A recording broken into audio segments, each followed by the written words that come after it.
I have a dream where the powerful and the powerless will sit at the same table, where the haves will see the have-nots, not as burdens, but as brothers, where class will not divide us, but conviction will unite us.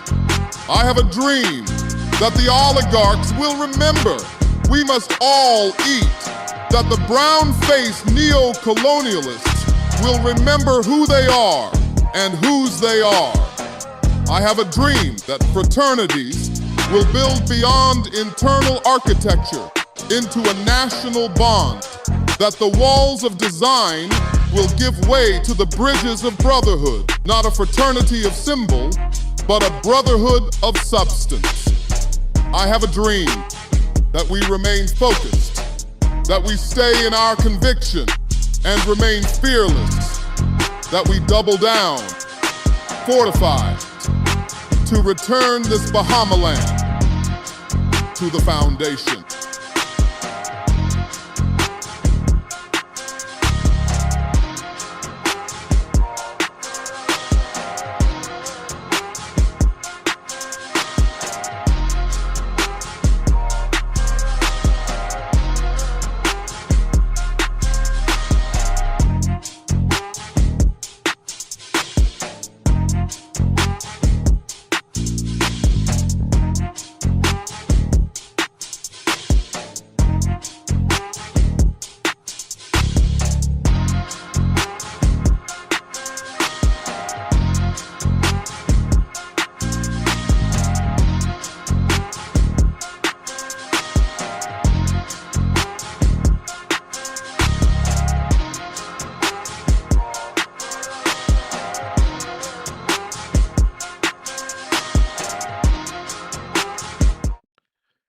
Good afternoon, ladies and gentlemen. This is the Foundation with Howard Grant. Grateful to be in your company. Grateful to be here with you, jamming with you on another day.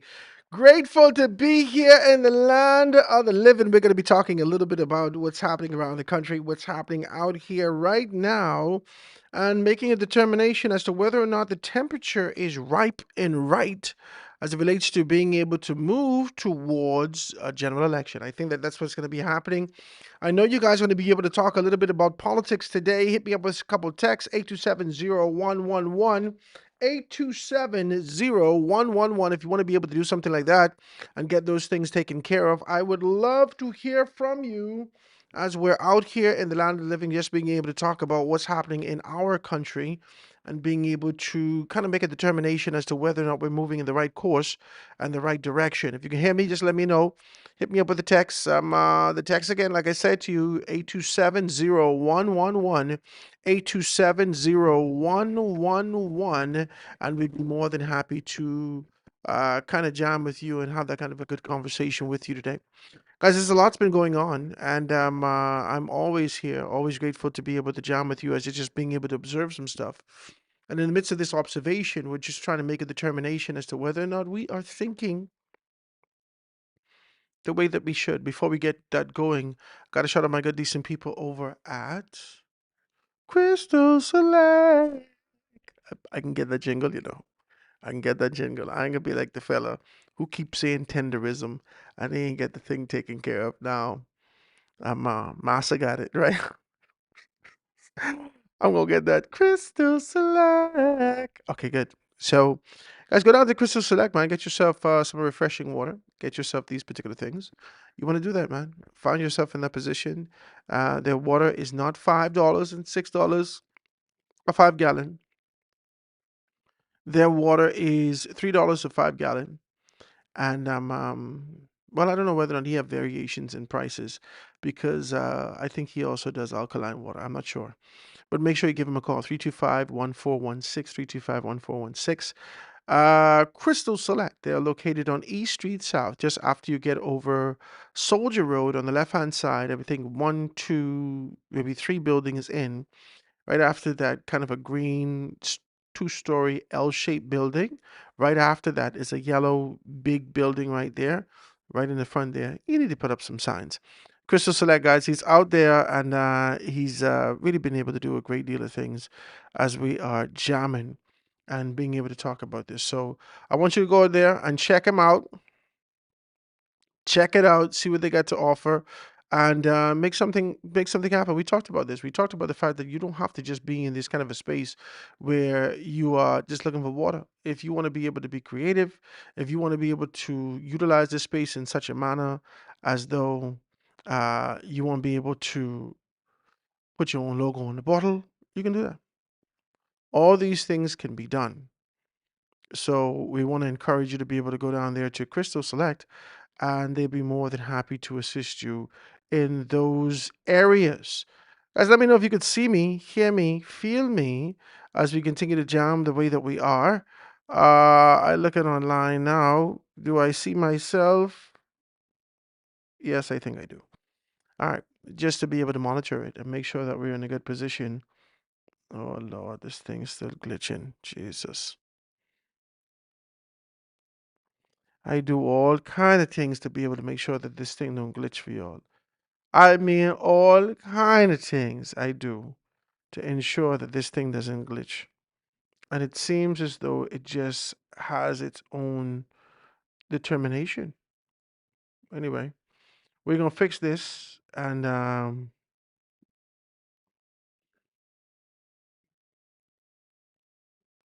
let's try that.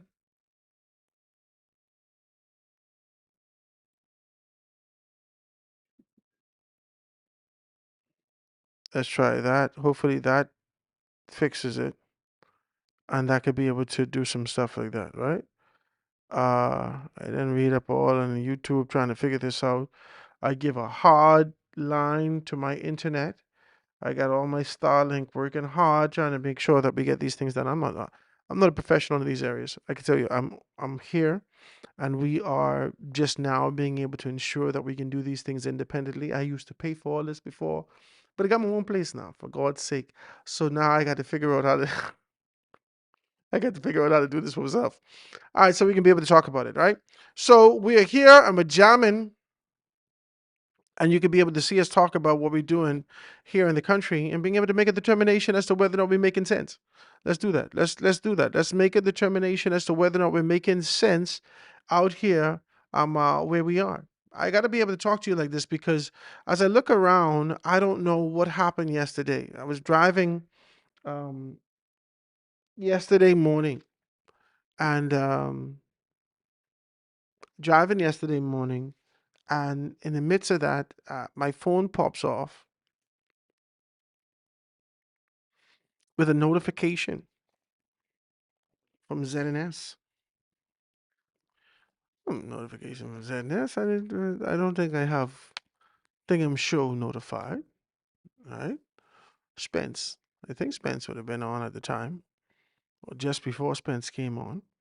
I said, "What the hell is this?" Boom. Clint Watson. Clint Watson's in the paper having this discussion about in the media, having this discussion about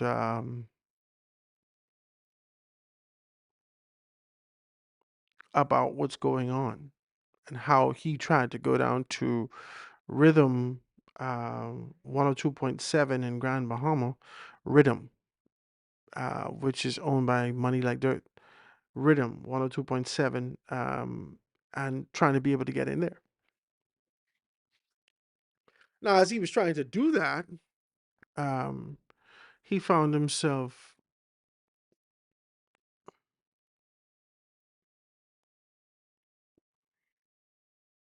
this thing glitching bad. I mean, glitching horribly. I can fix that this weekend, guys. Please forgive me for this unprofessional presentation. This is not like me at all. I'm so sorry. But I'm hoping that you give me a little bit of grace as I get my money right. La la la la. And to be able to fix this, right? I'm looking at this and this is horrendous. But anyway, let's go through it. You can still be able to hear me clearly. I'm hoping as we be able to do this. I did everything.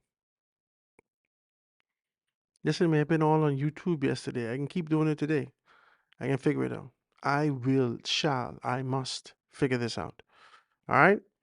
But we're here, and as we're looking at these particular things, Clint Watson, the Free National Movement chair, cites that political bias concerns as Clint Watson protests outside a private radio station. ZNS general manager Clint Watson is facing fresh calls, and then we're reading the Tribune today. Okay, so he's facing fresh calls for his resignation. Um, from the leadership of the state broadcaster amid a public clash with the Freeport radio station host yesterday.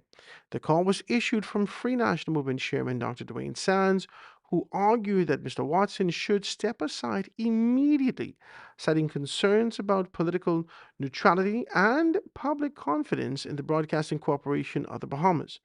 It came as Mr. Watson was refused entry into Rhythm 102.7 in Freeport, where he attempted to respond live to on-air criticisms by radio talk show host Darren Cooper on the program. All you do, Clint, just now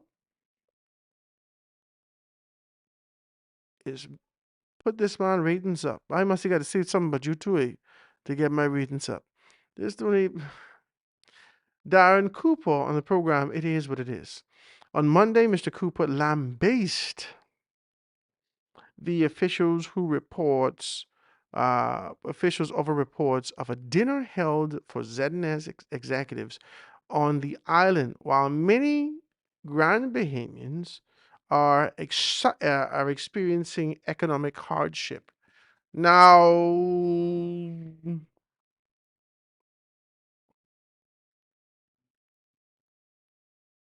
let's be decent as we do this.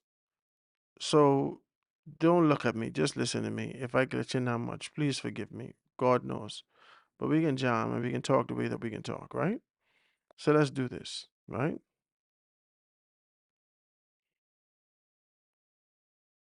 I'm gonna look for the I'm gonna look for the actual video where Darren would have taken on this kind of a position to speak the way that he did, right? Now, I normally don't offer scrutiny to any other talk show host, but I want you to be able to hear this because this is trending nationally, and it's important that we can be able to have this to have a good conversation. Now, somebody sent it. Let me see. Somebody sent it to me. I was looking at it. Here we go. Mm. A lot of these things are done in poor taste. I can't even lie to you. I'm going to tell you the truth. I'm looking at a lot of these things as it relates to what's happening nationally, and it's done in poor taste. Right? Here we go. This is Darren taking on this kind of a position. They tell me it starts at 21 minutes. So let's listen from 21 minutes. This is Darren in Grand Bahama. Jack Hudson left the island and relocated to another part of the world, seeking medical assistance, and then he would have gotten some opportunities from another sister country where he would have been able to go to work and take care of his family. As a Bahamian belonging to some other part of the world, because of family connection, really, life, So he's now back in Freeport. Here's the bombshell, though. Here's the bombshell. Oh, Lord. Kaboom. Kaboom is what we say. Last evening, he, for whatever reason, was visiting one of our name brand restaurants in Grand Bahama. I won't call the name. And he saw, lavishly in Grand Bahama, some almost 20 persons from the Broadcasting Corporation of the Bahamas sitting down the candidate general manager of the Broadcasting Corporation. This is facts. When he called me, I immediately sent out search parties to clear up my information and get it.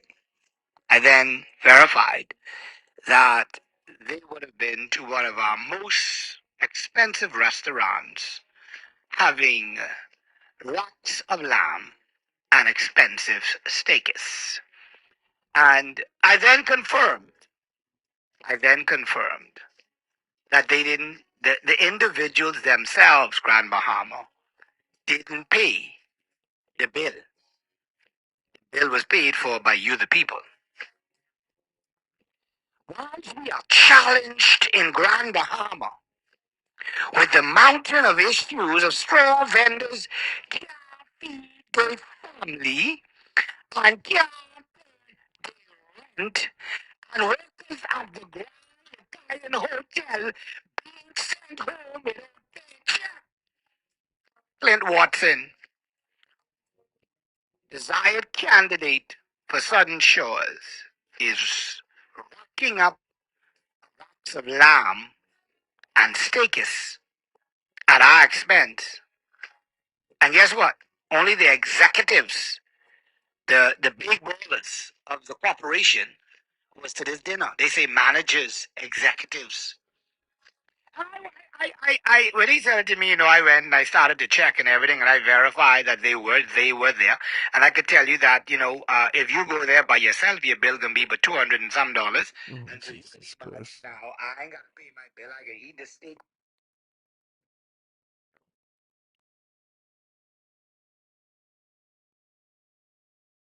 I read something what C.A. Nuri put up, Clint. C.A. Nuri said, ego caused Clint to answer this boy. There was no need for the general manager of ZNS to respond.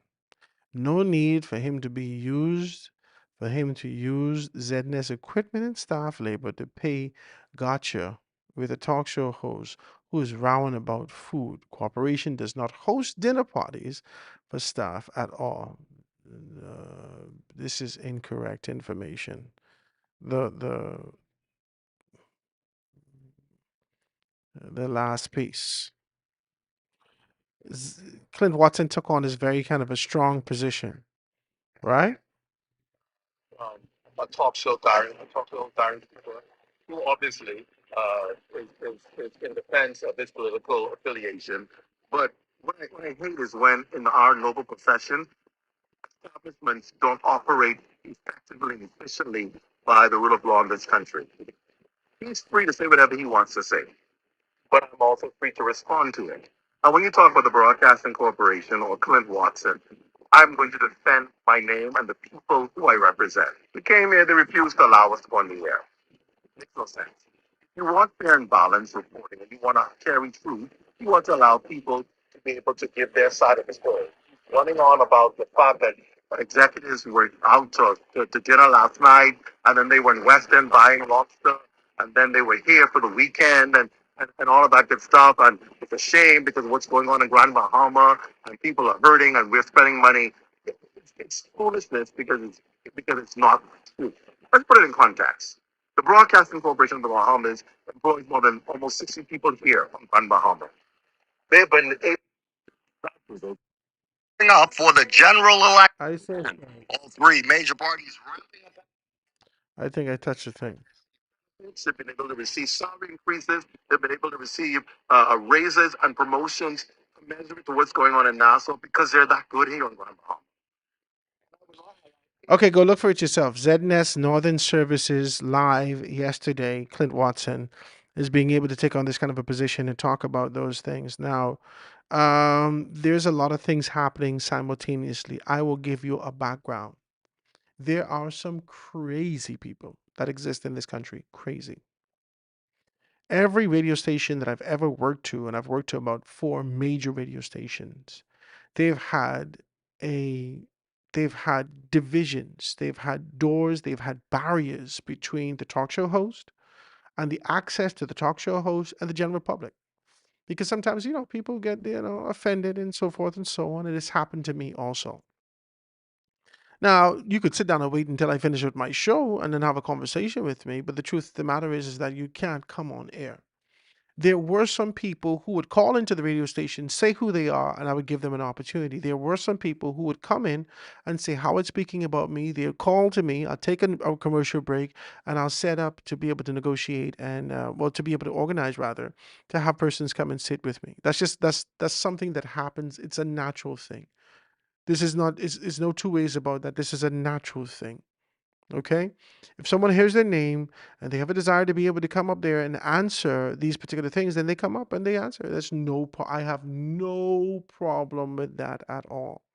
But there is a protocol that exists in these particular spaces that if you want to be able to come on, this is something that you have to do in advance. I don't know how long Darren's show is. I've never listened to the show.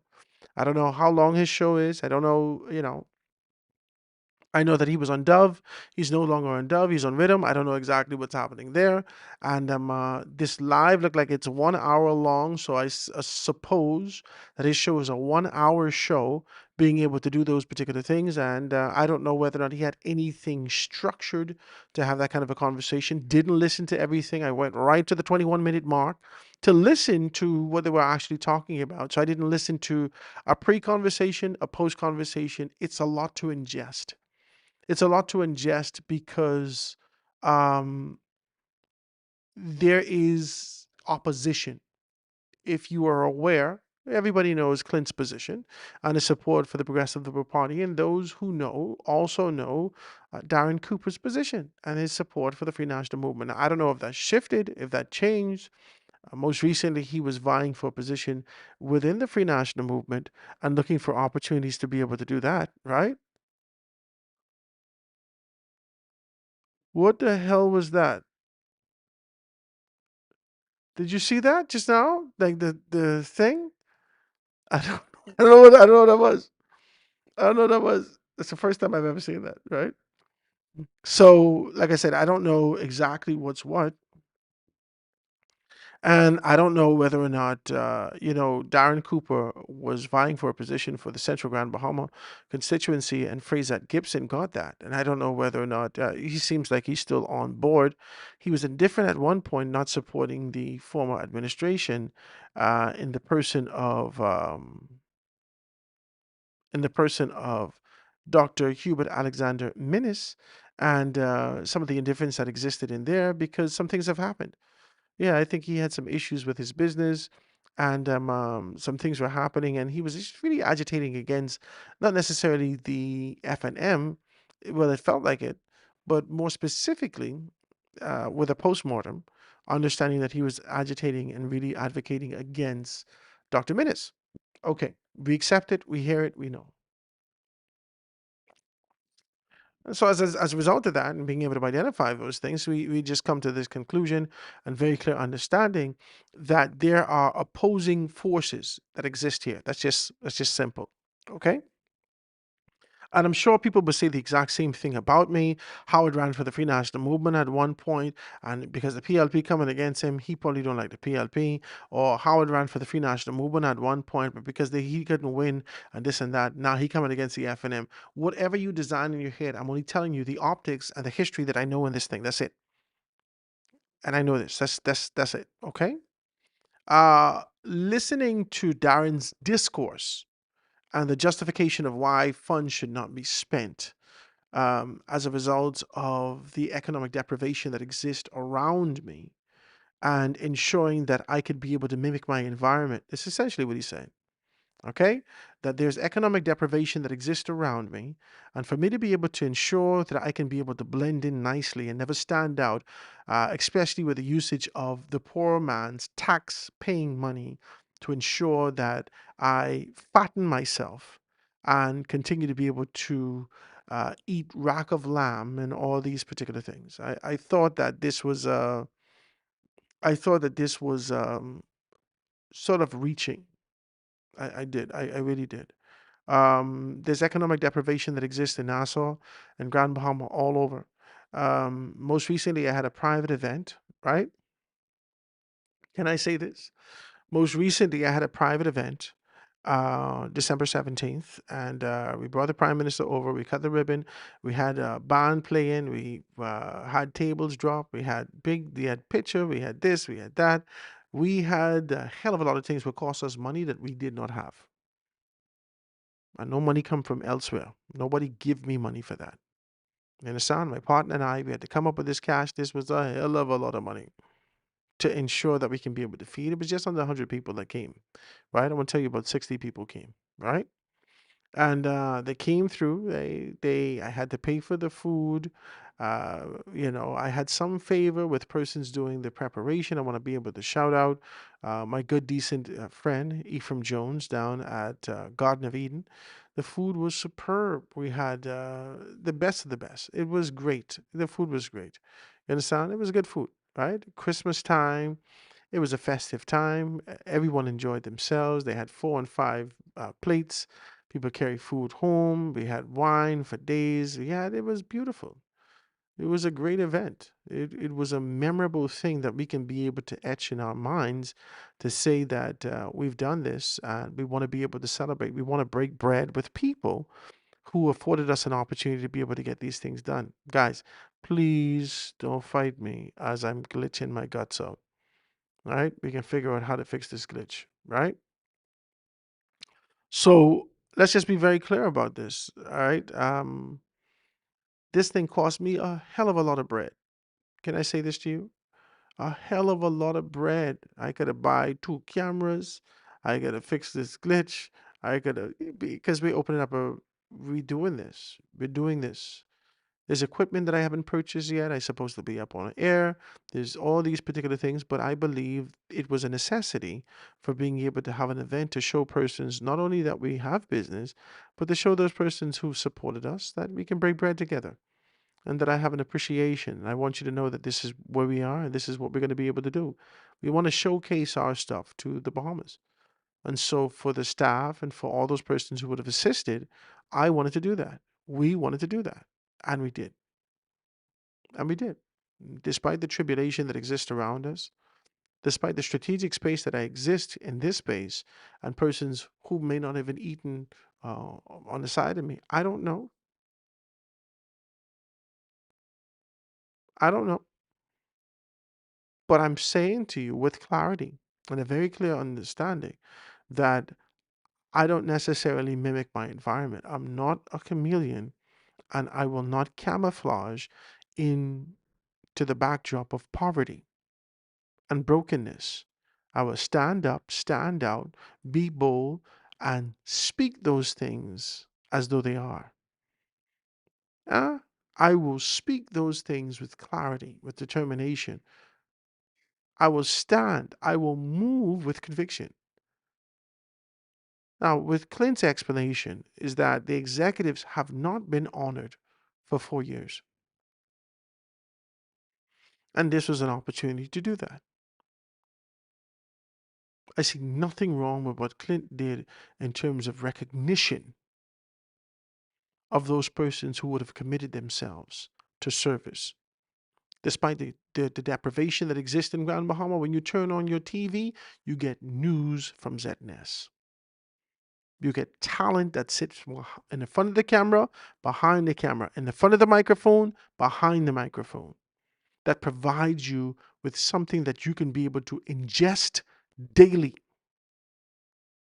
These people were not given recognition despite what was happening. Are you saying that recognition is secondary, is tertiary? It's not foundation, it's not a requirement. Are you saying that no incentive is to be given to these people, that they're subconsciously, based upon observation, you should be happy that you have a job in the midst of hell? Is that what you're saying? My concern can't be what's going on around me. My concern is for the retention of the people who are working with me to produce despite what's going on around me. That's what my concern is. My concern is how do I incentivize these people to keep the morale of, because ZNS continues to be able to struggle and to, they grapple with morality of the organization for a very long time. They continue to grapple with that. ZNS continues to grapple with morality that exists in, when I say the morale, right? So low morale, not morality, low morale, like the feel, the emotion, the spirit that exists in this particular space, right? ZNS has grappled with this for years. For years. When Clint come in, they was protesting in the front there. Y'all forget that, eh? When Clint came in, they was protesting in the front there.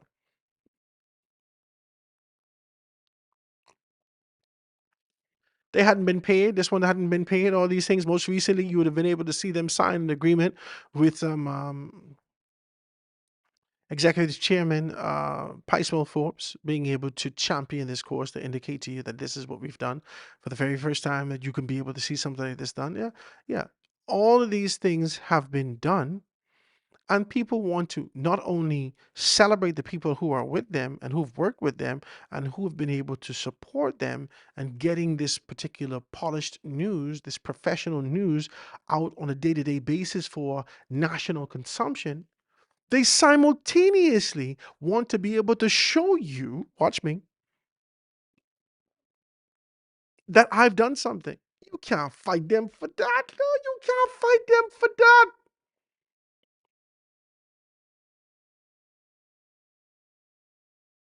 You can't fight them because their desire is to be able to show you that under my ruleship, under my leadership, under my responsibility, I've been able to do this, this, and this. You could say whatever you want but me, but you ain't gonna never say I ain't take care of my people. When I go, my legacy will be that I was a person that was proactive, I was innovative, I allowed creativity to be able to come there, I expanded, I modernized the place, I was able to build, to lift morale. This is a part of his legacy. Why you fighting him? Why you fighting him? I will do the same thing. If 3 different type of meat for one night can be able to make you to understand that my intentions is significant, every place I've ever gone to does that. Every organization, in terms of hotel. Let's just be very clear, because some people don't care about you. Every organization that I've gone to, well, like I said, the hotels, every hotel that I've worked to provides a time. And all of us around the island celebrate it. When Atlantis has their, when they used to, I don't know, I haven't seen them do it for some time. When they have their employee staff party, right? That was buzzing around the island. Atlantis having staff party tonight. Yeah, Atlantis having this big jam tonight. This is an incentive. This is not a requirement. This is an incentive to make you to understand that despite the churning away and relentless being able to dive into something and doing what you have to do in terms of labor and laboring in this space, the fact of the matter is that we have an appreciation for you. We have a significant and a true rich appreciation for you. And as a result of the things that you've been doing, we want to show you that we thank you. And so they have a staff appreciation. They have a quarterly, listen to me, I win money from staff appreciation and incentives. Who's the best manager? And they go and they ask in questions, and they take a survey to all the people around the property, and I won. I came into the property November 12th, 2012. November 12th, 2012, I was hired as a front office manager,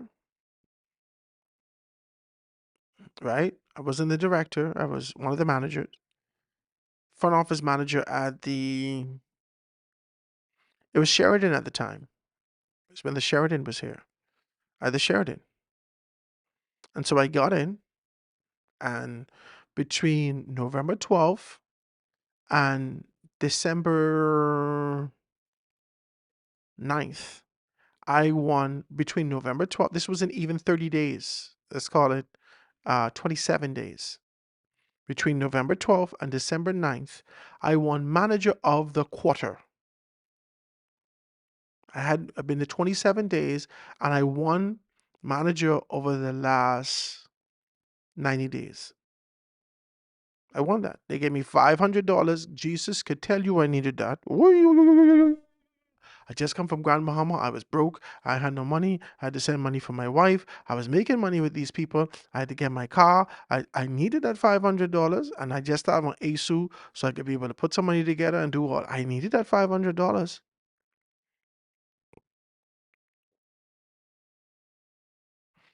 November 12th, I got in, and I won $500 before, right after my birthday. My birthday was December 1st. They gave me a plaque. They gave me $500. They gave me just small awards. They pull you up on the stage. They say something. This is how you incentivize your people. Every manager and general manager worth his salt, his weight in salt, will do this. They know how to take care of people. They design these things. Staff appreciation parties.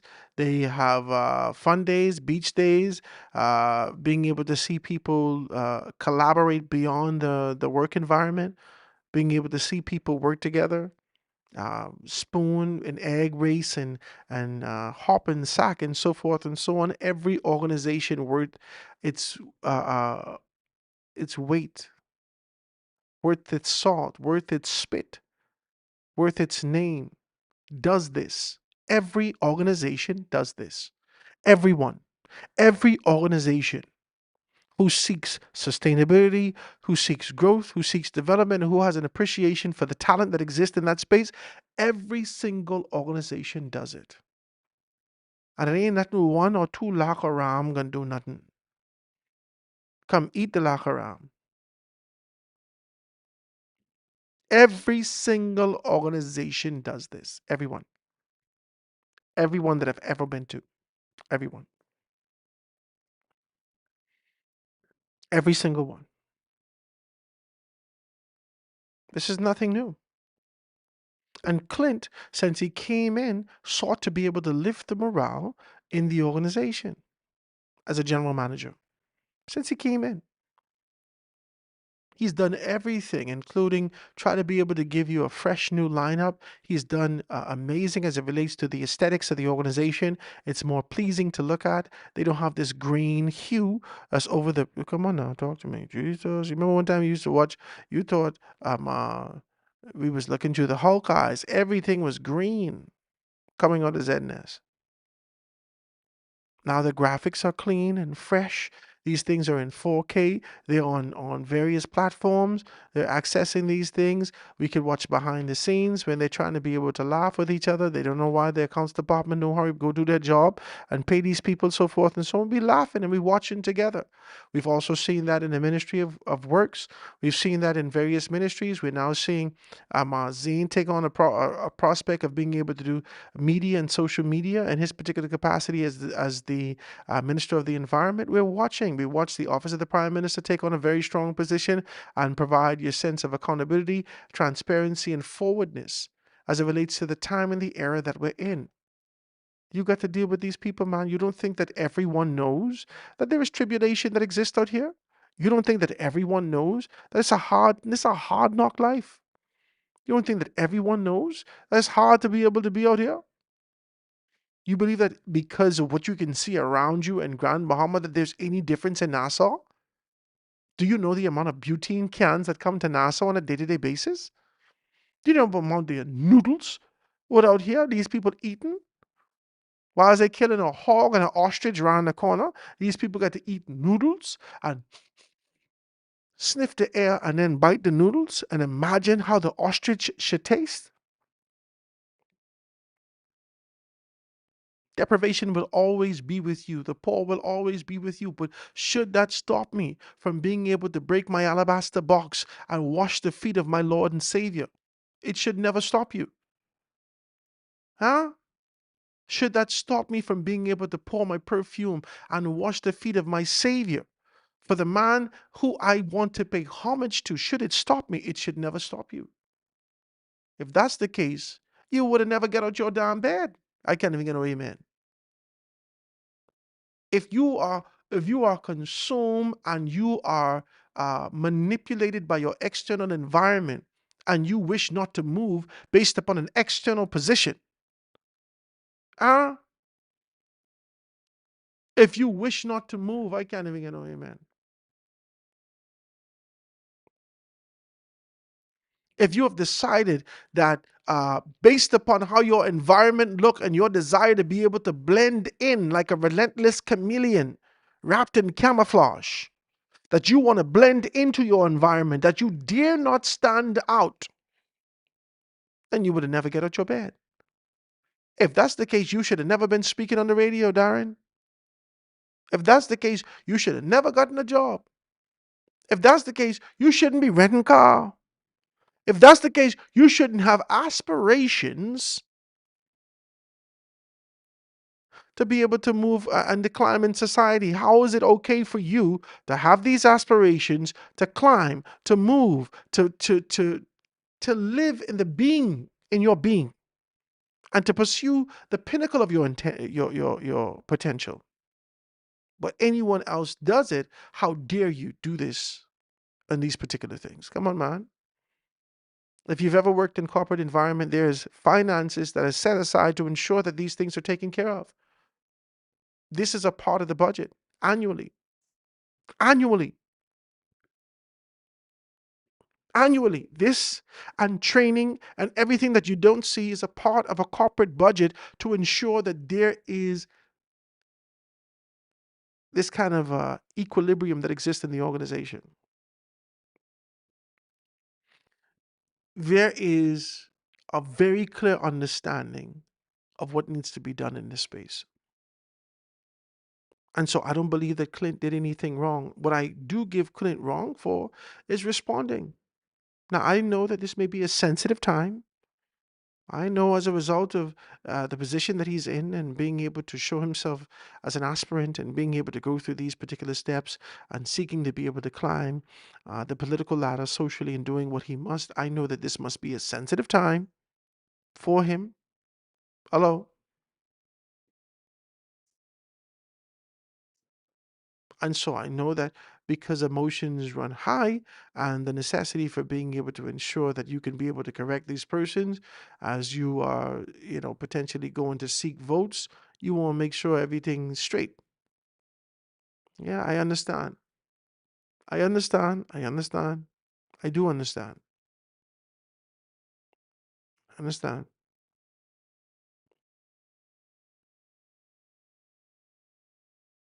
But I can tell you this.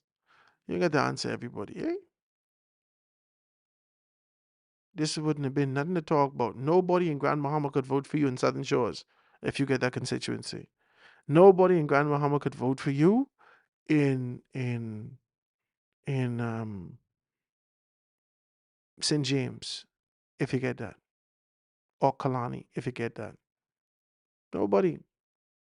This only come down to when it comes to politics. The optics only matter if it could reach your constituents. No, these people ain't listen to Darren. You bring them to listen to Darren. These people ain't listen nothing. They can't hear not a damn word Darren said. Nothing. Nothing. They could hear nothing he's saying. Rhythm don't play in Nassau. That's for Grand Bahamian people who listen to him. You put national attention on a less than local issue. I would not have done it. I would have called Darren and cuss him quietly with a smile and say, if you ever, boom, and then I put it down there. If that's what's going to have to happen, and let Darren go back and say, you wouldn't believe this one called me and cussed me out last night. Well, you still can't cuss him because he might have recorded. People recording these days. I'm not saying that he does. I'm just saying that these things happen. Some things you just got to let it go.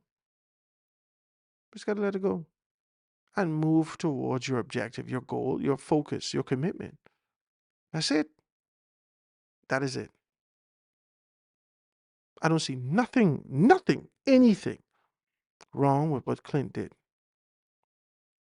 Now, as it relates to the optics of you being able to sit in the capacity of general manager and simultaneously jockeying for a position within the Progressive Liberal Party, I don't know whether there are some.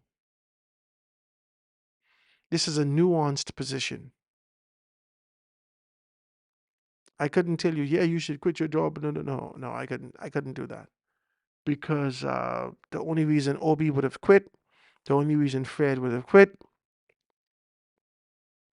the only reason any of those men and women who would have served in that particular capacity, the only reason Pakisha would have quit, the only reason these particular things would have happened is because they were in opposition. And even in the midst of opposition right now, Jamal Moss has not quit.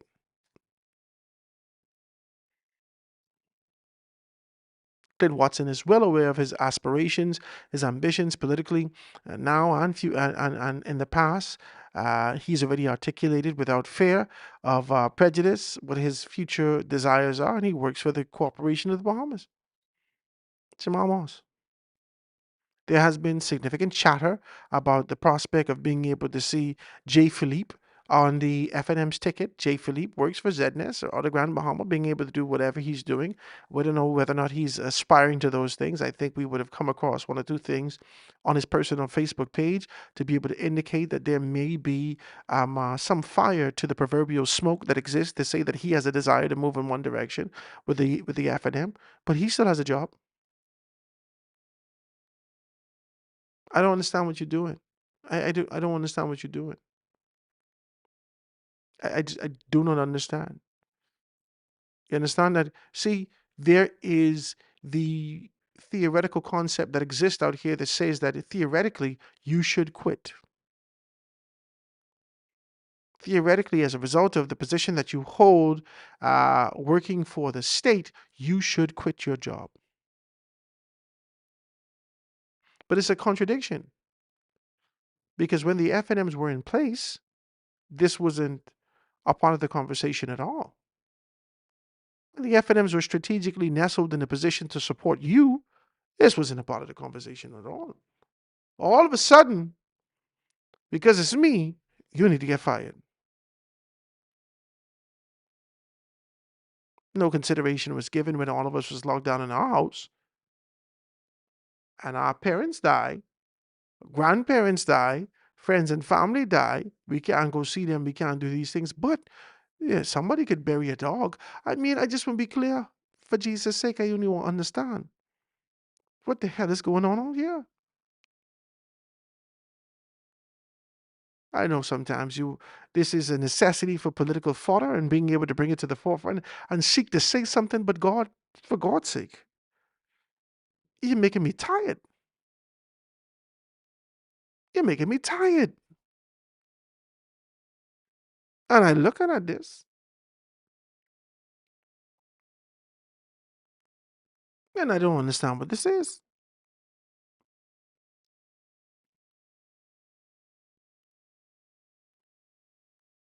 I'm watching this, I'm watching this real time. Real time. Real time.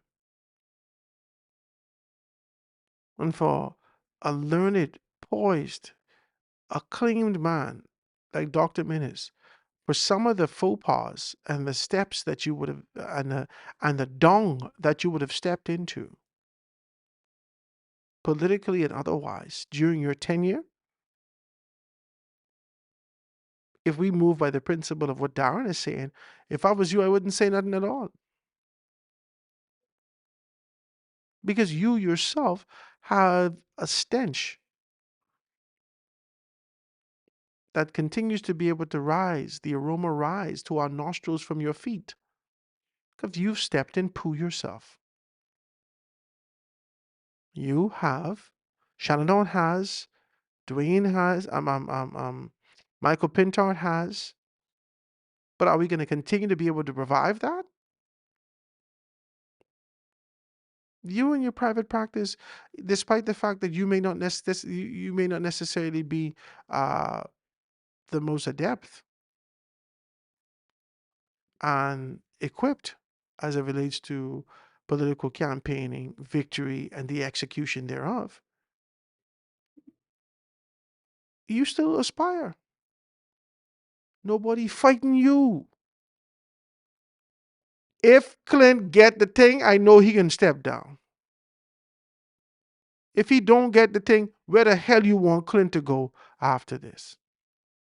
Let him do his job, man. Let him do his job. Let him do his job. We can know by the end of the week whether or not he can put up or shut up. Let him do his job. We allowed you to do your job in the capacity as a chairman for a long time. And that has been, lackluster, but we still here. Are you still here? I look at these things and all I see is petty, childish, girlish conversation. Childish, girl-like. Well, I do see you know, this is too much, man. This is too much. This ain't necessary. What the hell we talking about? This is an opportunity for you to be able to fortify through language and prepare your manifesto by being able to say that these are some of the things that you're going to be able to rectify. Anybody with aspirations politically, but you can't do that because your F&M's working right there at ZNS. You can't even articulate what you will do in the event that someone desires to be able to move. You can't even articulate that.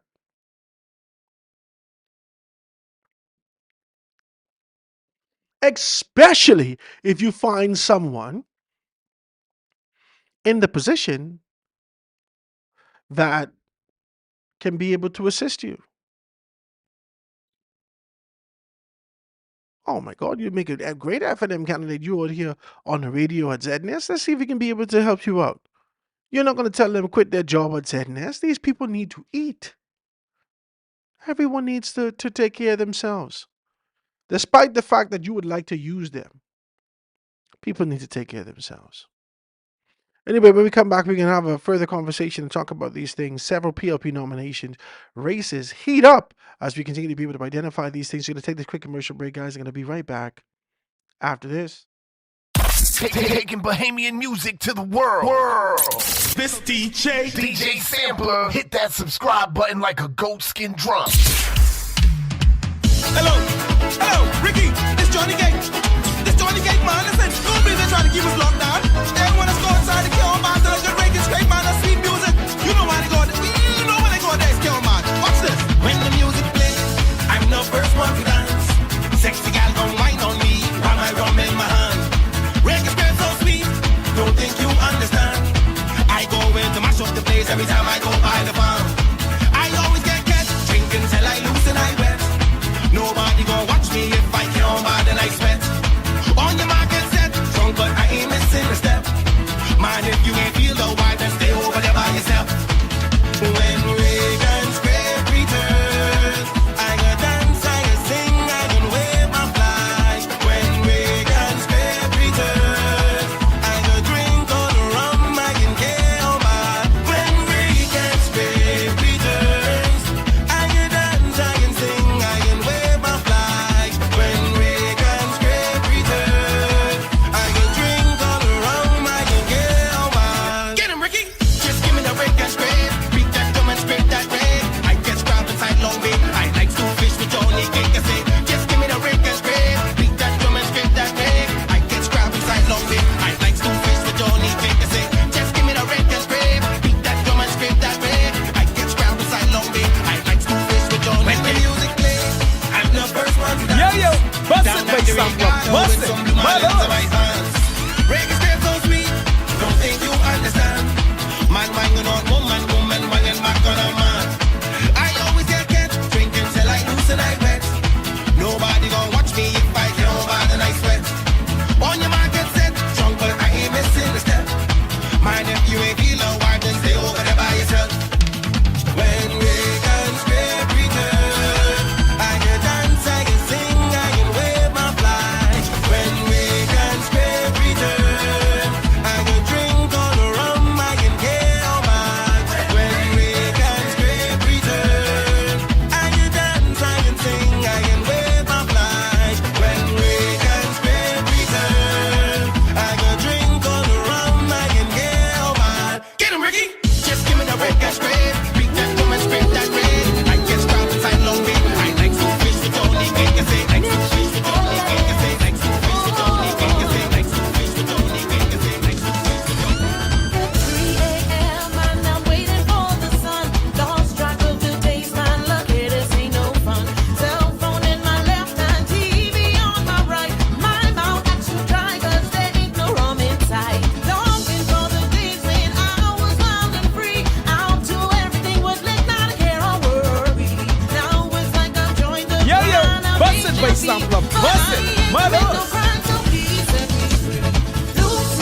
bass sampler. Bust it, mothers.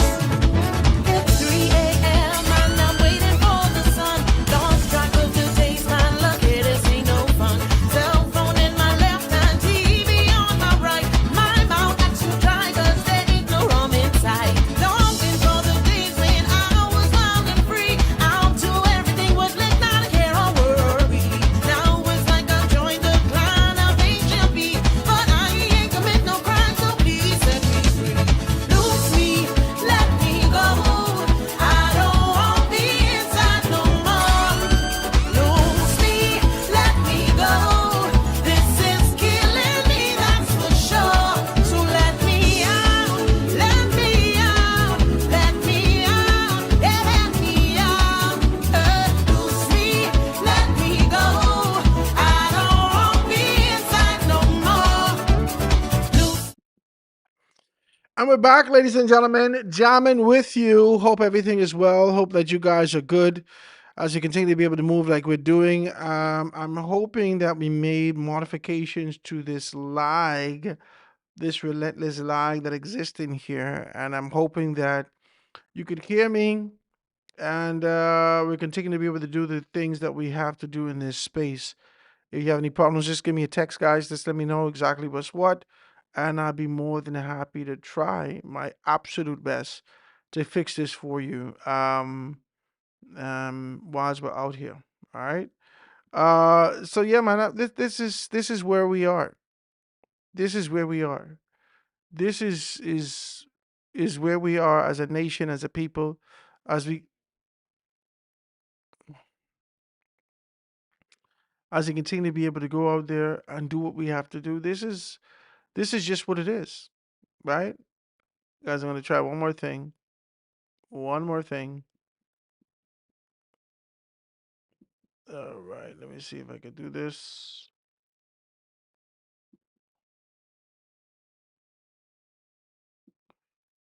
All right.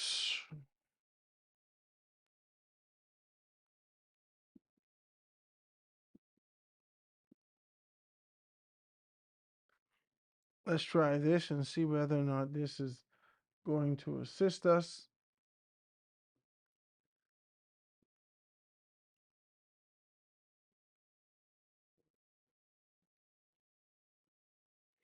You can hear now. Okay, good. You couldn't hear before. Okay, good. I can try to fix this lagging, man. I don't know what is going on with this, but I can do my best to try to fix this for you. And so I want to apologize to you about that. Yeah, man, we're talking and we're just being able to have this kind of a conversation with you to find out exactly where we are as a people, as a nation, and make a determination as to whether or not we're making sense out here, man. We're fighting Clint Watson guts out for what he would have done to try to be able to incentivize and build the morale that exists in his organization.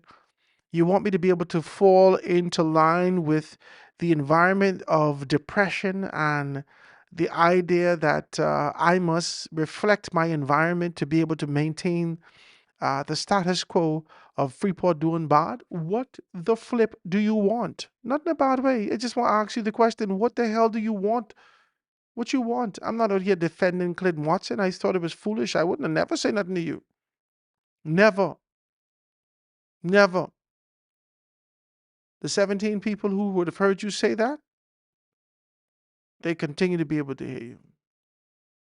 Or whoever listening to you, maybe it's 28,000 people in Grand Bahama, whoever listening to you would have been the only persons to be able to retain that information. And then you can be able to chop it and distribute it. I would never, and the only reason Clint even heard that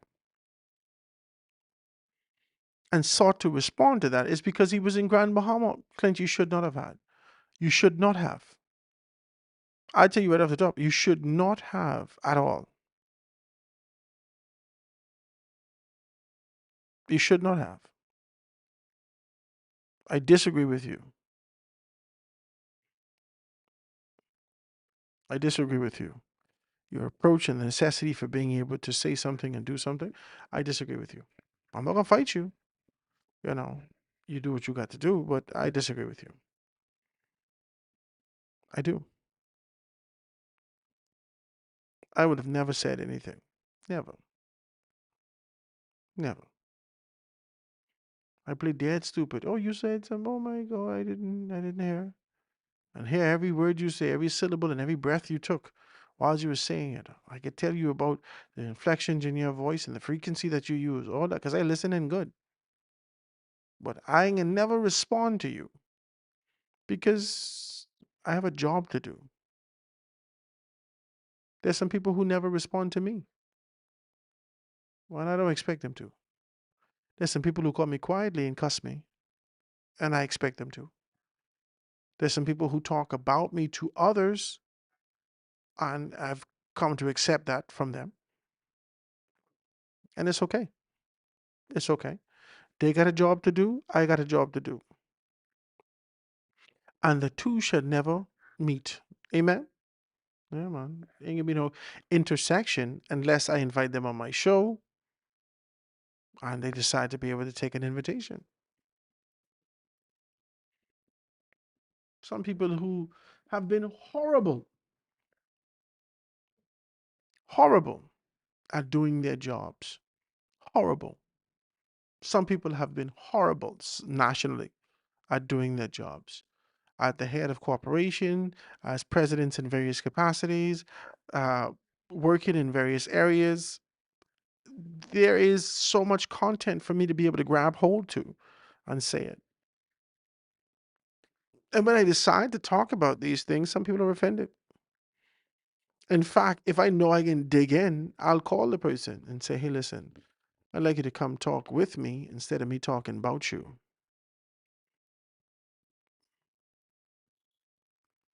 Yeah, because I ain't looking for no enemies in Nassau or nowhere.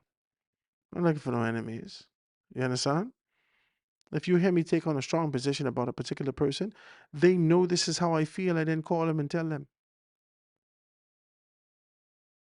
Yeah, if you see me take on a very sharp position of what my expectations are, I've already said this to these people. I've already said it to them.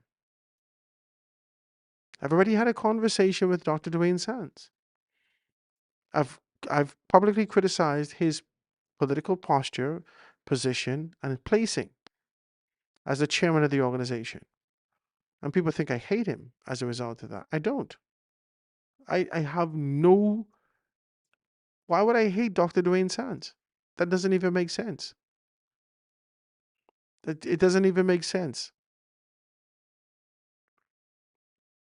But I do have a position on what I presume, believed, based upon my optics, experience, understanding, and exposure, what I believe to be lackluster or poor management from his chairmanship capacity. That's just Howard Grant. And you could cuss me till the cows come home and tell me about my big behind and your ma and that's, but I don't know what y'all can say. Whatever you say, that's on you, buddy. Say, well, you need to beep, beep, beep, beep, beep, beep, beep. Yeah, I could cuss too. I know how to do that, but I don't have time for that. This ain't nothing change. If I cuss and I drop down dead, that ain't gonna change the leadership style and capability of you being able to see transformation in the organization. If I poof and disappear, that ain't changed nothing. You got to deal with that. You got to deal with that.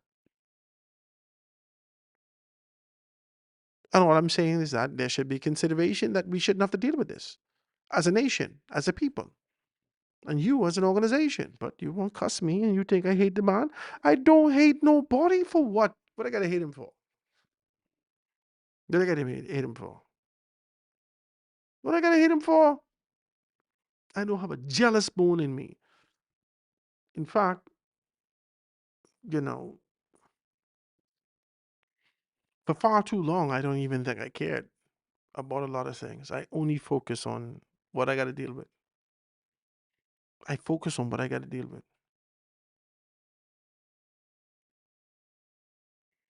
Can't be concerned about you and how you feel and your emotions associated with it. Hey, cousin, calm down. I'm good.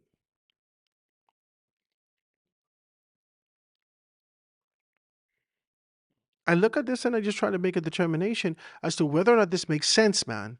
And it don't make sense. It doesn't make sense. Let's continue to be able to talk, guys, and talk about these things. If you could hear me, I want to thank you so much for being able to tune in. I can see these things, guys. I think I'm going to start the stream a little early today because I am really disappointed in the stream quality today. I don't know whether or not that's the weather. I don't know that is my Starlink. I don't think I'm supposed to have any issues with that because I just got it. I just got it. So I don't know whether or not the overcast is. It shouldn't be because people say this shouldn't be. So it shouldn't be. But this is where we are. This is where we are. I can call in one of my technicians and see if they can come and fix this for me and fix this streaming issue today for everything that's being broken up and all these things like that, and possibly being able to get into a deeper conversation with you tomorrow. I know that we got a whole hour left. Do I continue with you and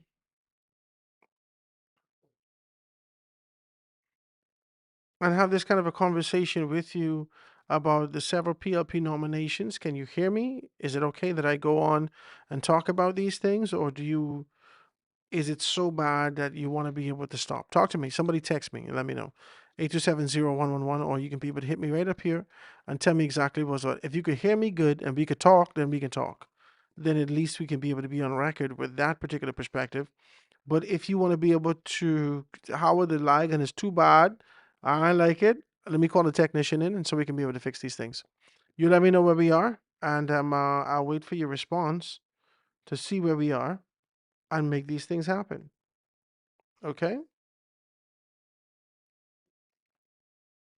I wait on you guys to tell me exactly what's what, if I'm making sense, if we can jam, if we can be able to do those things. Right? Now I get a couple texts that says, yes, Howard, I can hear you. Yes, Howard, I can hear you now. Okay. Man, I'm so sorry for this unprofessional presentation. This is not me. This is not me and not the way that I wish to do this. Good day, Howard Grant. Somebody text me, right? Howard Grant. Darren pays to be on the show. He has the right to bring up who he pleases to do so. That's absolutely incorrect. That's absolutely incorrect. Absolutely incorrect. Now, I'm not saying to you that in this instance that he's incorrect. I'm not saying to you in this instance that he didn't have the right to be able to bring up these things. I'm not saying to you that he can't do that, but he just can't bring up any and every one. Yeah, you don't want to expose an organization to liable. You don't want to expose an organization to these particular things. Listen to me. Let me just be very clear with you. Let's be very clear with you. Okay? I can tell you a little bit about my business. Just a little taste. I get a couple texts and say, oh, yes, Howard, we can hear you. Go ahead. Okay, no problem. Praise God. I can fix this lie again, though. I don't know if it's the Starlink or whatnot, but I can fix it. So forgive me for the unprofessional thing, right? Now, when I was over at Guardian Radio, right, I have a significant position that I believe that Hubert Ingram is stagnating the organization. I believe that he is. For all the victories that he's done in the past and everything that the Free National Movement continues to be able to celebrate, and had Hubert Ingram sitting at the helm of a great deal of victories, and him always being, um, he has been the proverbial. If you ever watch Happy Feet, do you ever watch Happy Feet? I watch cartoons, so just bear with me and go watch Happy Feet. If you ever watch Happy Feet, this is when the penguins was up in the Arctic, and everything was happening all around, and they were having this big issue with drills and so forth and so on. There was this I can't remember what type of penguin he was, right? He was played by Robin Williams before he committed suicide and died. Always like Robin, Mr. Doubtfire, right? Mrs. Doubtfire, and he played this character, this penguin, who was um, sort of a wise man amongst the penguins. He had the plastic that we used to have around the 6-pack of soda.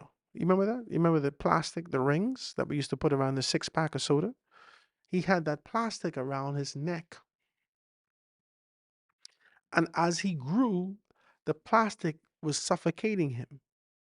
But initially, this plastic gave him such a regal look. They used to call him Loveless, right? So they would go to his feet and present offerings at his feet. All the penguins would come and ask him something and present like a little pebble as an offering, as a token, right? And this is the image I get about Hubert Ingram. This is how I view Hubert Ingram. This is how Howard views Hubert Ingram. As much as we love him, as much as he's done for the organization, as much as he's done for the country, there is the inevitability of a transition that doesn't have to happen when he dies and transition and passes on. That it could happen naturally now, and he could be a part of being able to fortify that with insight and experiences helping to guide these particular persons into a position. Not necessarily pushing them aside and saying, here, let me show you how to do this, young boy, but being able to help them to understand how these things work. This is how I view Hubert Ingram. I believe that he has had his time. And though he may have sacks of political collateral in his country, I think he would do better by being able to support people who are capable. He's pushing a lot of those sacks behind Dr. Dwayne Sands right now, which I don't understand why. But that's his collateral, that's his political capital. If you want to do that, go ahead. Nobody fighting him. But I have a position on it. And the position on it, as I see the organization teetering away, as the PLP continues to be able to hunker down and be able to identify youth and tenacity and insight and all these things, this is not what the PLP does. And young people gravitating towards the PLP, this is almost like a reemergence. What the hell is going on here? As we're looking at the PLP and identifying these particular things, what the hell is going on here? Let's just be clear now. Hold on. The PLP is not the organization, the oldest organization politically in this country. They shouldn't have people running into it, youthful, young people running. Is this a resurgence? Is this that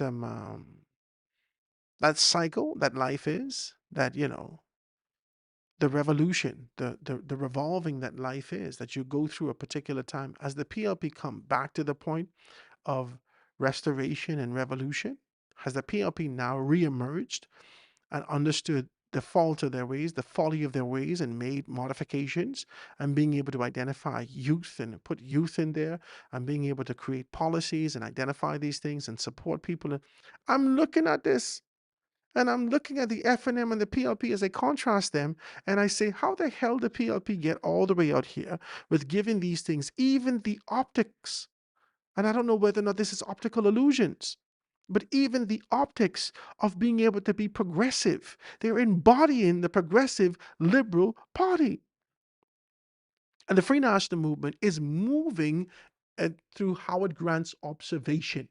You fighting me, but this is Howard Grant's observation. As I look at the PLP and look what's happening from a national perspective and the positions that they've been able to take, the empowerment that they're seeking after, the strategic areas of growth and development, the expansion that they want to do, it mirrors a social government. Of course, they didn't do 100% of the blueprint for change. Of course. Of course, they didn't do 100% of the blueprints for change. Of course, they didn't do it. But they have embodied the true essence of what it meant to be a PLP.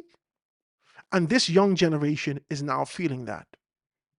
And as I look at the Free National Movement, this was supposed to be the party that is arms open to liberty,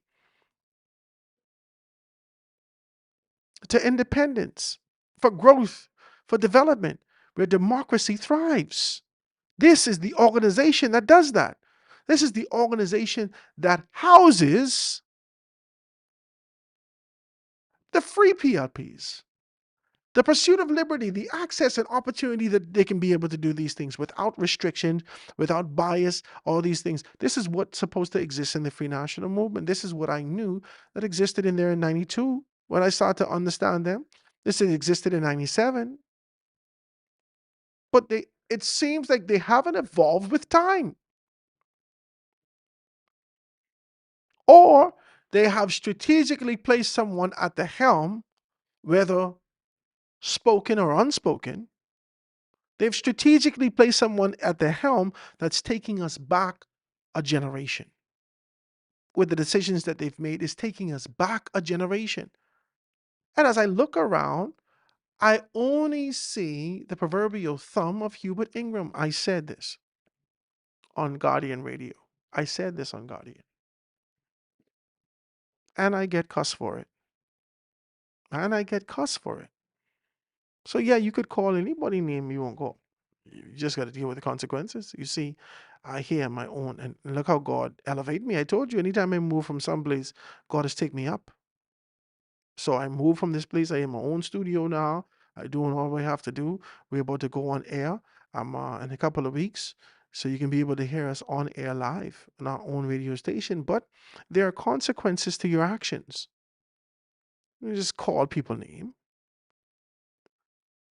Every time I call Hubert Ingram name, he's wasting saying Bloody Mary in the damn dog bathroom.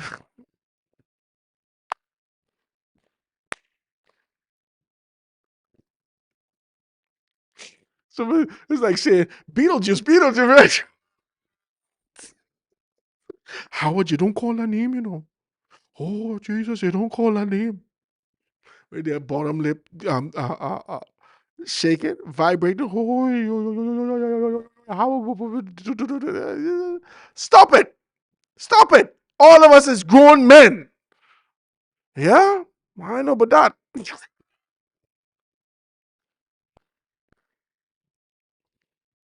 So you can call whoever name you want to call. Some people is respond to you. Some people is call the boss man and say, "Tell Howard, it's time that I need you to get rid of that boy." Hello, I can't even get no amen, Jesus. Uh-huh.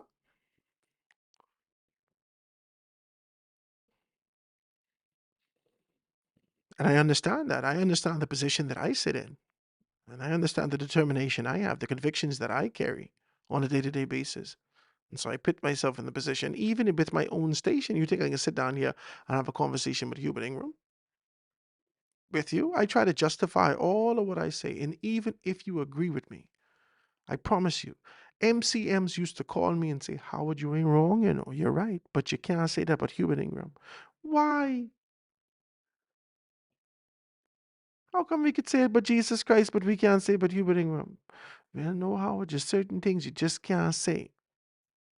MCMs agreeing with me. Agreeing with me. And simultaneously saying, well, you can't say nothing about that. You gotta let that go. Let that go, baby. Let that go.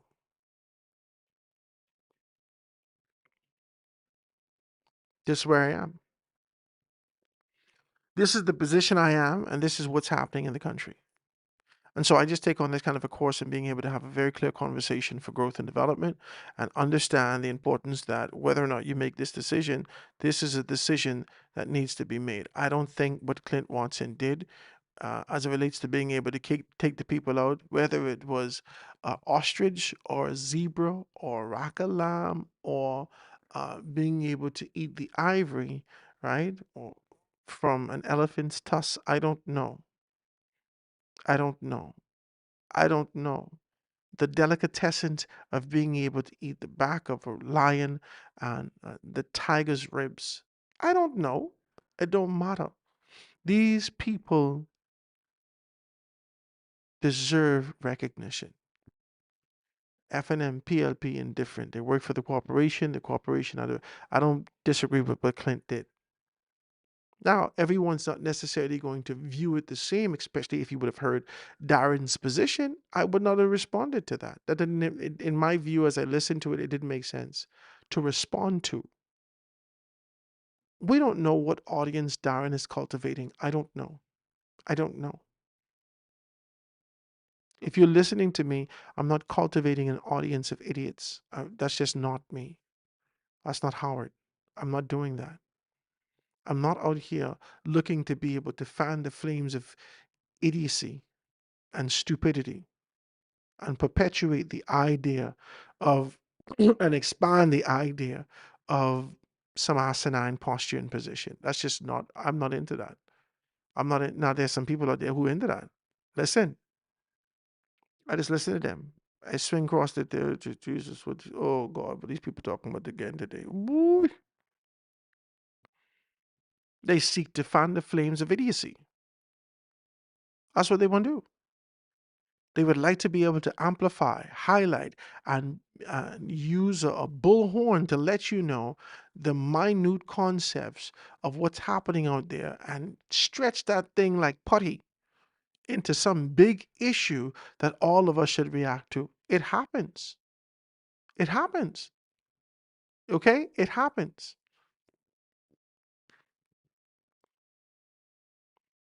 The people who aspire to be leaders in this country, it happens. People who aspire to be candidates and aspirants and other things, I'm listening to them. A lot of the things that they say are asinine. And if you look at the scope of things, if you look at the bigger picture of what needs to be done in the country, I need to hear a vision from you. I need to hear what the hell you're going to do in this constituency. People saying asinine things, stupid things. And I have these people for smart. Stupid. I have these people, I have them mark in the book for smart. And then when I see them freestyling and they coming off the top of their head to tell you some things, I realize it ain't nothing in their head. All they got is regurgitation from eating vomit, and they can regurgitate it. You are a walking bulletin board with talking points. You have no vision, no passion, no creativity, no none of these things. But, I guess in politics, it's better for you to play coy and play dumb, play stupid, like you don't know. Because as soon as you show yourself capable, they coming for your neck. Off with his head. As soon as you play coy. As soon, I'm sorry, as you present yourself a visionary, they come to kill you. As the next text, it says, Grant, why do political parties wait until election time to do things for the people? Is it okay it's okay, but the time frame, I could be glad for the raise and still don't vote for them. Well, that's a risk that they have to take.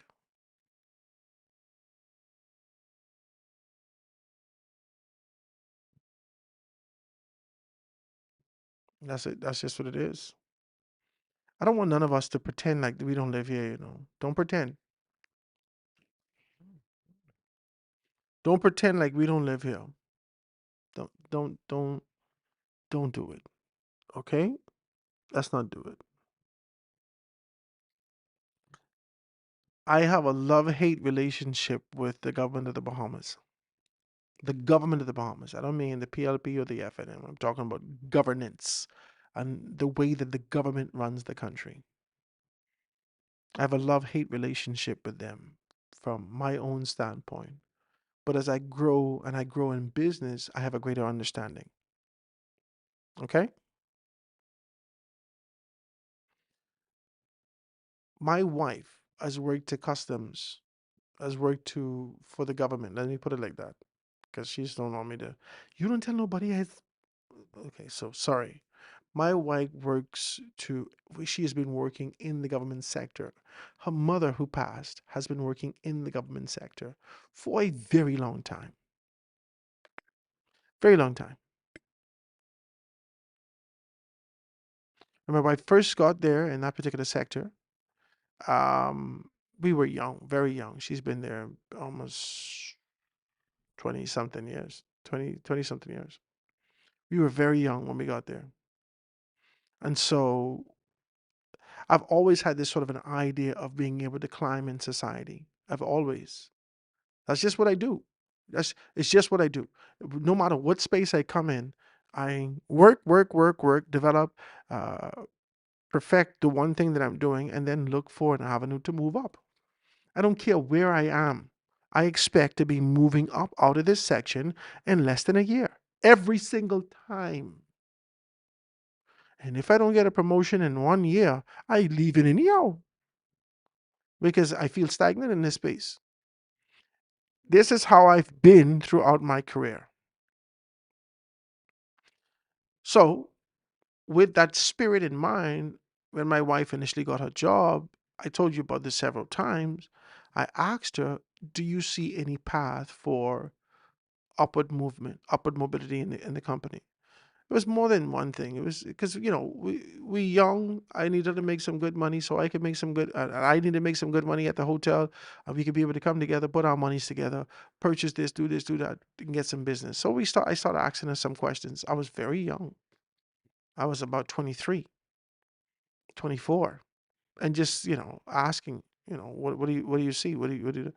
And then she told me it ain't like that. I was already told, and this was within the space of 1 month. She said I was already told that if I'm number 62, number 61 will have to die or retire for me to be able to move up in that particular section. Government don't work like that, right? Over the years, she has adopted this mindset of what progression looks like through the lens of the government.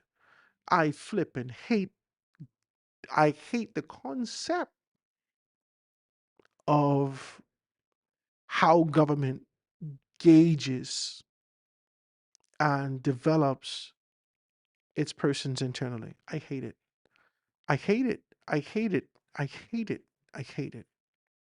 I still hate it. I think it changed. I still hate it. My wife tried to explain herself to me a couple of times. I get flustered and because it's no logic.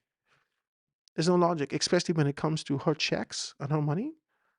She would have worked overtime for the past 4 months and did not see, right? When we were younger, she worked overtime for X amount of months and never saw her checks. And then the government make a determination that we can pay you for June and July, but you still have August, September, October outstanding. We already in January again. You understand what I'm saying? And so I never understood that. I never understood it. And in the capacity that she works, sometimes she's paid on the spot for the job that she renders, and she takes this funds and she gives it to the officials.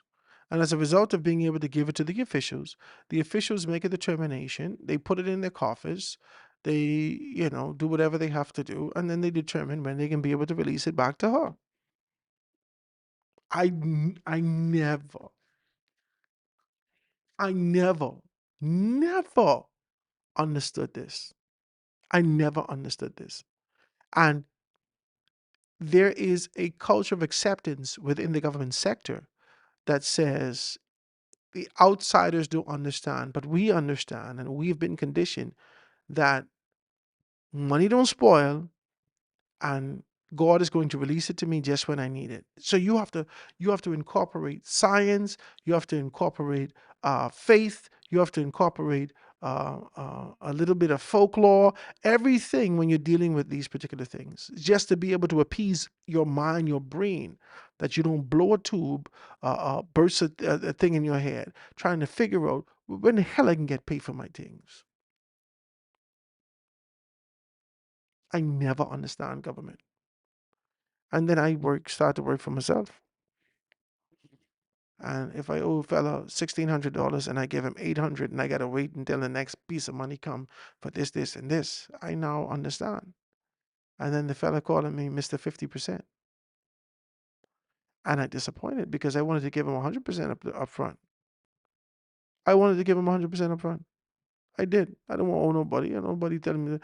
But Howard, Howard, he owe me some money, right? I don't know, no. I want you. You can change my name socially. I can do what I have to do. However, the money in here. Can I say that? The money in here. What the hell am I supposed to do? The money in here. I ain't getting teeth no for it. I ain't gonna kill nobody for it. I ain't gonna sell my body for it. The money ain't here. Now, what you want to do? You want to fight? You want to lock me up and call the police? The money still ain't here. I guarantee you the money ain't here because I got to pay my own bills. You get 50%, you're guaranteed to get it. As soon as the money touch my hand, I can take care of you. I've understood that. But I have a greater appreciation for people in business. And now, this isn't the first time I've hit this kind of a rodeo, but this is just the nature of business in this country. It's just the nature of business, point blank. And as a result of that, I have a greater appreciation for the government and for understanding.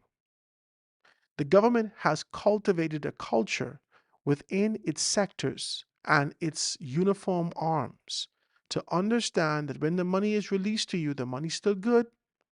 And we don't have the money right now, but when we get it, you will get it. Because the uniform arm of the government has already accepted this sort of a concept that we're going to get our money at a particular time or a particular season. When Christmas time come around, the government going to make sure you get some money. When back to school time come around, the government is trying to make sure you get a couple dollars. When any events happen, the government try to be able to release, if they have it, and a lump sum so you could be able to enjoy those things. You've accepted that. That's why they pay you when election time come around, because you've accepted it.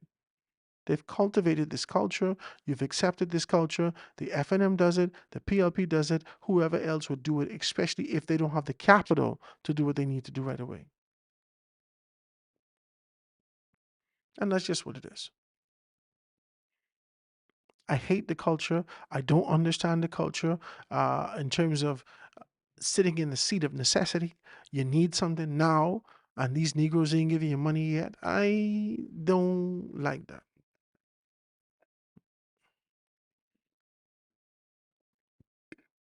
But you have to consider the government don't have it. How much stories I hear about the government having to reach out to get assistance from this one and that one to do this and do that. Over the past 2.5 years, we've seen, no, over the past 6 years, the government has enunciated and pronounced with clarity the necessity. They may have been doing it over the years, but the government has taken on a strategic position and being able to speak with clarity about the fact that we need to be able to forge more public-private partnerships because they don't have the money. They may have the assets. They may have access to the labor pool. They might have the land in terms of developing on. They might have all these, but they don't have the capital to start this particular thing because ain't nobody can do this on your own slack. They don't have the capital. They don't have the money. And this is where we are in this nation. This is where we are. And so when you identify these things and you talk about this and you've seen all these particular things, then you have to make a determination. You have to understand something you have to understand. This is the culture that you've accepted. This is the mission. If you choose to accept it, this is what you've accepted. And you just can't change that because of convenience, or you just can't blame a political organization of doing this because of political expedience or because of political affiliation. You can't do that. This is the culture of the government, FNM or PLP. And to break that culture, you have to reinstitute it. You have to incorporate something else there. I lost 120 pounds jogging every Jesus day. I was jogging my guts out.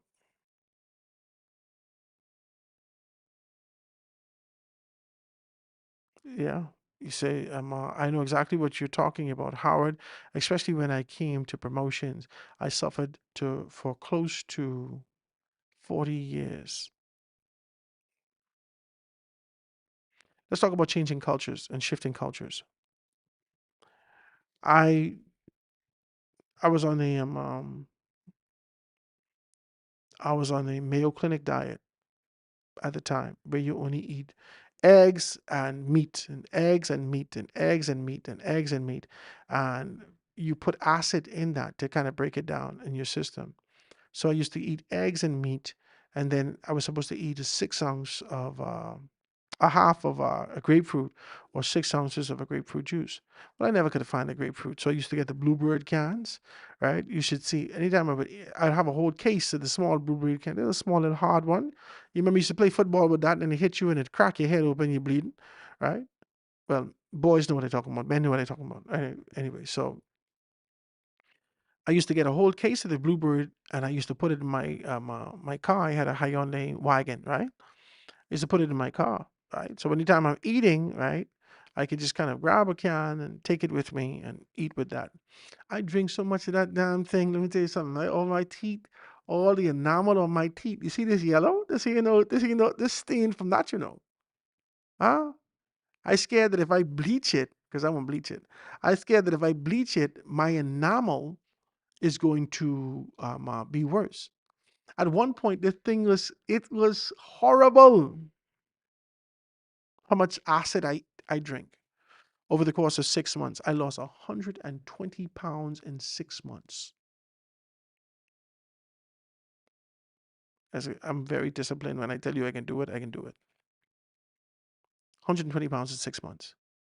And because I felt this surge of energy, I used to have to go jump and jog, right? Remember, this is my 20s now.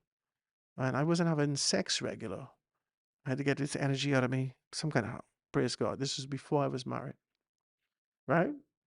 So I was jogging like a fool up and down on I kind of Caravel Beach Road, right? I would jog. I would run from Caravel Beach to the gym every day, and then work out in the gym for an hour, and then my wife would come pick me up, or whatever the case may be, or my girlfriend at the time, my fiance, and then eventually she became my wife, right?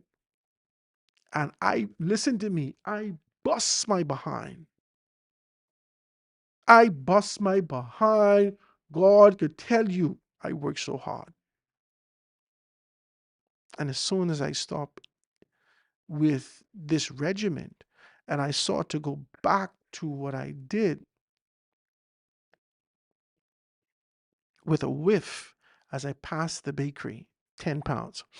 Just, I said, whoa, Jesus, my pants is a little tight.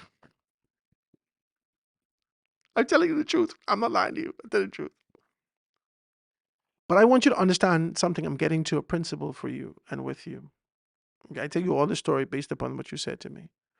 I get into a principle with you. The principle of the Word of God says to us that um, if you take the strong man out of your house and it's clean and so forth and so on, he will go out. But when he comes back, he will bring 7 more like him, demons, let's call it demons, that are stronger than before. And so when they come to reoccupy a space, if the space is left vacant, I get in the principle with you, I get in deep with you.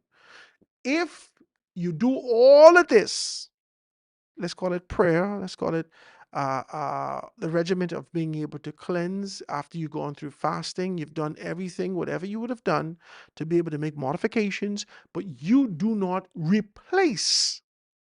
Come on now, I get in somewhere with you. You do not replace within yourself this regiment that you have now stripped from yourself, you've torn away from, and now you clean. You're doing what you're supposed to do. Everything is done. You believe that you could just go ahead and live the way that you were living before. If you do that, you will have 7 times the tribulation that you had prior. I getting somewhere with you. The fact of the matter is that we in our country have a desire of being able to shift a culture, and we believe that we could just stop. We believe that we could just stop. Oh, stop sweethearting, or stop thieving, or stop drinking rum, or stop masturbating, or stop whatever. We believe that we could just stop. It's impossible for you to just stop. You are born in sin and shaped in iniquity. You gravitate towards these particular things that are perceived to be pleasure. You gravitate towards it. This is what you do. You are predisposed to this based upon your lineage and what's wrapped in your DNA that you don't even know. Just like how you're predisposed sometimes to diabetes, you're predisposed to some person's cancer, you're predisposed to sin that your forefathers would have done that you have no idea for. Some people say, I was born gay. You're predisposed to these things of what existed in your lineage prior. And the only way that this can be transformed is not by affirmations and not by being able to take on this position to say that I can do this myself. You have to be transformed in your thinking. And simultaneously, the word of God, Jesus Christ says, behold, I stand at the door and knock. That's a principle. You all need to stop looking at this book like a book of stories, fallacies, and folklore, where a dude was walking around with no slippers, with slippers on and his foot dusty. The word of God says, he stands at the door and he knocks.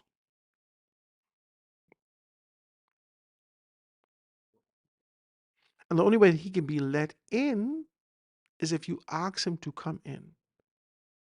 And soon as he come in, he fills the house. Transform the house. And it gives you a new regiment. It revives you, it restores you, it realigns you. And with this realigning, this revival, with this restoration, now you can be able to go forward. Yeah, because you have an acknowledgement that I didn't do this myself. I need help to be able to move forward. I need this, I need that, I need all these particular things, and I can't get it myself. You've already taken your step was to cleanse. Your step was to fast and pray. That's a principle. These don't just leave by itself. It takes much fasting and prayer to do this. It's a principle. Back to the government. There is no way that we could stop corruption in our society. There is no way that we could stop raping in our society. There's no way that we could stop thieving and homosexuality and drinking and smoking dope and hitting coke and lying and whatever kind of debauchery that you could think of. There's no way that you can stop it. There's no way that you can stop it. There's no way. You could outlaw witchcraft. You could be able to, just like how Saul did, identify the eunuch and, cast all them out or kill them or whatever the case may be. You could do whatever you want, but man's heart is evil. And they can find their evil to satisfy their instant gratification. Their heart is evil. Above all, evil. And the only way that we can rectify this issue, the only way that we can fix this issue is by being able to shift the culture, shift our thinking, shift our position. We have to replace to restore. There is no way that you could sit in this position and expect things to change. There's no way that you can do that. These things will not change. It won't. You ever look at a little girl? Listen to me. Let's just talk, man. You ever look at a little boy and say, this boy can be a homosexual to yourself? Little boy, this boy ain't 6 years old. This boy is a sissy. Not in a bad way. I'm not dissing or saying it. Have you ever done that? Have you ever looked at a child? You don't have to open your mouth and say it out loud to people so they could look at you in a funny way. But you've done it. If I've done it, you've done it. I know you've done it because these human beings. You ever look at a little girl and say, oh, this one can be fast. This one can be hot. Jesus, she looked like she liked man already. I didn't get nothing to do with this little girl. She's been predisposed to some things. She's born in sin and shaped in iniquity. I ain't got nothing to do with these little children. Nothing to do with them. And you look at them, you try to figure this. The only thing that you can do by changing them is by being able to shift their mindset. You have to cultivate something new in them. For us to change this country, we have to cultivate something new. And it doesn't start with the old men and women because they are already solidified in their position. They are rock hard in their position. No pun intended. They're steadfast in their position. They won't move. They're immovable and stubborn. They are. I heard Trump say something that I heard my great grandfather say. But I ain't talked to God all this time. You think I can talk to him now? They think they're self unworthy because they hadn't taken the time to do that. And the Word of God says to us, it's better for you to be able to do these things in your youth so when you get old, you won't depart from them. That this is what you would call on, even if dementia falls upon you. If this is what you call on, this is what's coming out of you. You ever see some people hit dementia and they start cussing and caressing? You never heard them cuss before? This exists in them. This is something that is deeper than the surface. It's deeper than the human element that you can see, feel, and touch. There's some things that are happening here that it's happened from an ancient standpoint. That if this life exists for another 100,000 years, that'll continue.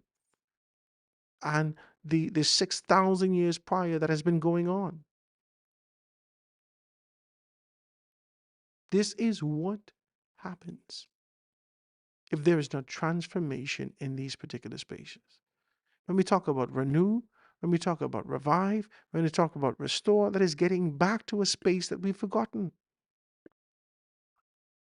There was a relationship that we had, that we acknowledged, that continued to be able to feed us, that took care of us at one point, that all of us now, through education, through exposure, through forward movement, for the acquisition of money, become gods unto ourselves and forgot about God. We've served mammon by default. We've served mammon by default. And as a result of serving mammon by default, we've forgotten the God that has called us to these things. That's why we have to realign ourselves with our faith.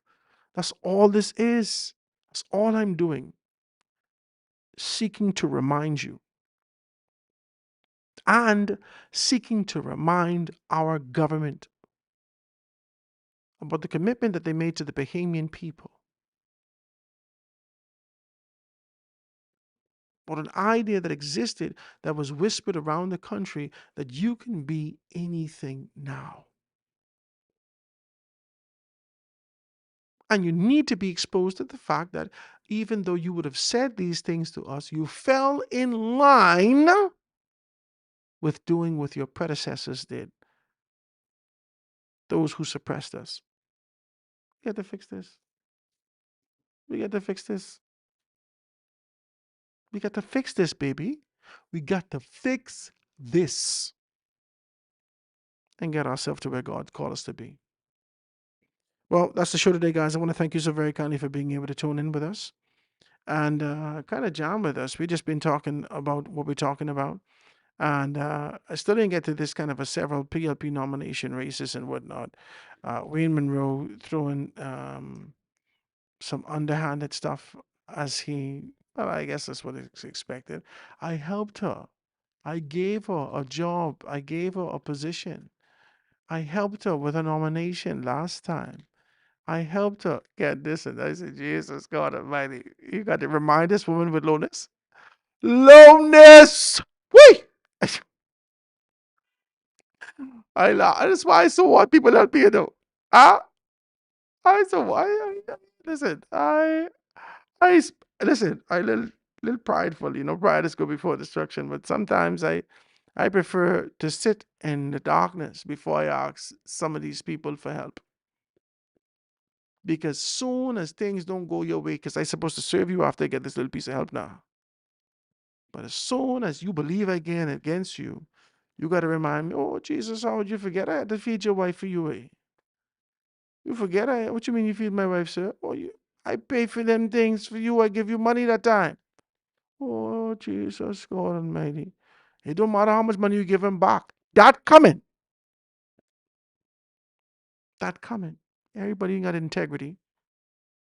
Oh, Jesus. I got to take care of your wife for you. I had a fella tell the next fella that. I said, Jesus, couldn't have been me.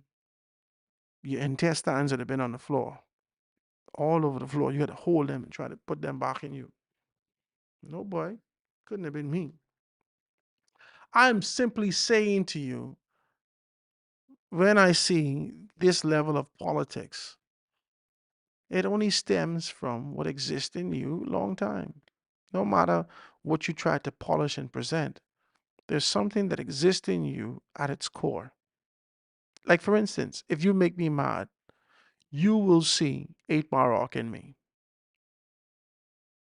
That's just what in me. I do everything to polish this Howard Grant thing. But as soon as you piss me off, I mean, really piss me off, boom, David Banner, Incredible Hulk, 8 Mile Rock. It comes out 100%. 100%. And there's so much I try to be able to do about that. I pray about that, but it always comes out. Always. I hate it. I hate it. I try to be calm. I try to, as I get older, I